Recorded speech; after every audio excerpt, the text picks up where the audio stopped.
ஆதியாகமம் 3வது அதிகாரம் 15வது வசனத்தை நான் வாசிக்கிறேன்.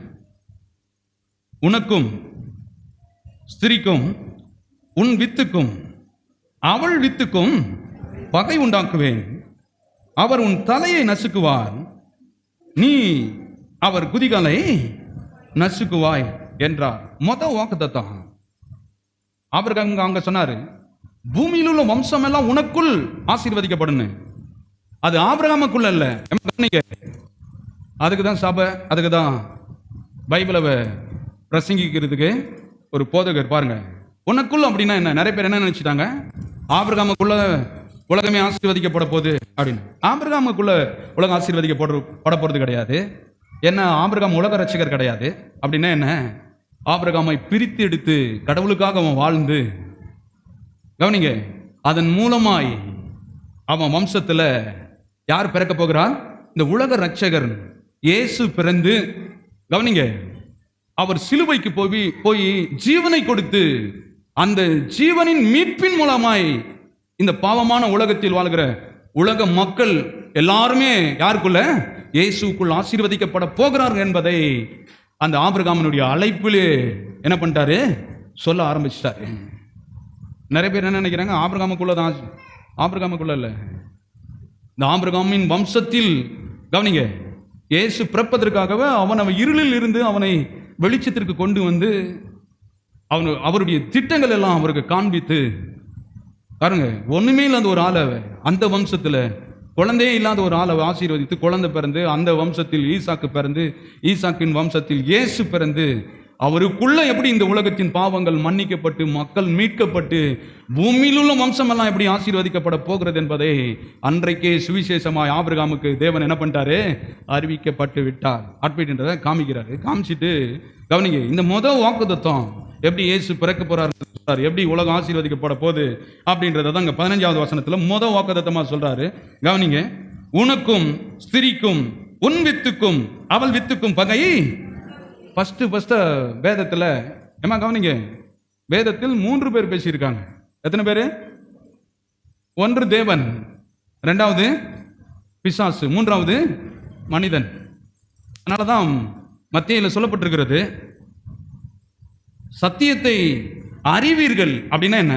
இயேசு பேசின அந்த வார்த்தைகளை நீங்கள் அறிய வேண்டும் என்றால் இந்த மனக்கண்கள் திறக்கப்பட வேண்டும், மறுபடியும் பிறந்திருக்க வேண்டும். இல்லைன்னா பிசாசு பேசுனதை பிடிச்சி, இதுவும் வசனம் தான், ஐயா சொல்லி இருக்கிறாரு, அதை பிடிச்சிட்டு நீங்க கடைசியா ஒண்ணுமே இல்லாத ஆயிருவீங்க. இன்னொன்னு கவனிங்க, மனிதனும் பேசியிருக்கான். மனிதன் குழப்பத்தில் என்னென்னலாம் தப்பு பண்ணா, தேவனை விட்டு எப்படி போனான், போகும்போது என்னென்னலாம் நடந்தது அப்படின்றத மனிதனும் பேசியிருக்கான். அதனால நிறைய பேர் பிசாசு பேசுந்தவன் பிடிச்சிக்கிறாங்க, மனுஷன் பேசுந்தவன் கர்த்தர் கொடுத்தார் கர்த்தர் எடுத்தார்ன்றது ஆண்டவர் பேசல. யார் பேசுனது? யோபு பேசுனது. அதனால இதெல்லாம் பிடிச்சிட்டு சத்தியத்தை விட்டுட்டு இல்லையா? அதனால தான் சொன்னார், தேடுங்கள், என்ன பண்ணுவீங்க? கண்டடைவீர்கள். ஜீவனை தேடி பாருங்க, அதை எடுத்துக்காங்க. நன்மையும் தீமையும் உனக்கு முன்னாடி தான் வச்சிருக்கிறேன், எதுல பிரியப்படுகிற நீயும் உன் குடும்பமும் வாழ்ந்து பிழைத்து பெருகும்படி ஜீவனை தெரிந்து கொள் அப்படின்றாரு. அப்ப இங்க சொல்லிட்டு சொல்றாரு, பாருங்க, ஒரு குழந்தை பிறக்கணும் அப்படின்னு சொன்னா ஒரு ஆணுடைய வித்து தேவை இல்லையா? ஆணுடைய வித்து தேவை. ஆனா இங்க ஆணுடைய வித்தை பத்தி ஆண்டவர் பேசவே இல்லை. ஆணுடைய வித்து இல்லாம எப்படி ஒரு சிறியன் வித்துல பிறந்து சிலுவைக்கு போய் எப்படி அவனுடைய தலையை, பிசாசுடைய தலையவ இயேசு நசுக்க போகிறாரு.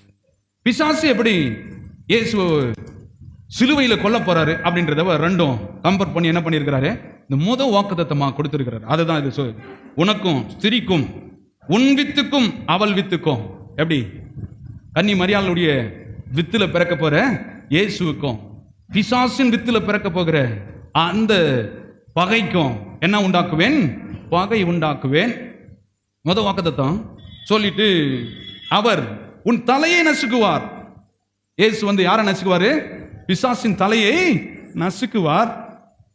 நீ அவருடைய குதிகாலை நசுக்குவாய் அப்படின்னு இங்க போட்டான். இதனுடைய குதிகால்னா என்ன? அவரை நீ கொல்லுவ அப்படின்றது மீனிங். அவன் சொல்லிட்டு என்ன சொல்றாரு? அப்ப வாக்குத்தத்தமே எப்படி ஆபிரகாமுக்கு பூமியில் உள்ள வம்சம் எல்லாம் உனக்குள் அப்படின்னா என்ன? இந்த ஸ்திரீயின் வித்துல பிறக்க போற அந்த குழந்தையின் மூலமாய் இந்த உலகம் எப்படி ஆசீர்வதிக்கப்பட போகிறது, அதுக்காகவே உன்னை அழைச்சேன். ஒருவேளை ஆபிரகாம் அழைக்கலன்னா, அவன் இருளிலிருந்து வெளியே வரலன்னா, இந்த மகிமையின் தேவனை காணலன்னா, இன்றைக்கு இந்த உலகம் மனுகுலம் மீட்பின் காரியங்களை பார்த்திருக்க முடியாது. அதனால நான் சொல்றேன், உங்களை ஏதோ ஒரு நோக்கத்துக்காக அழைக்கிறாருங்க ஆண்டவர்.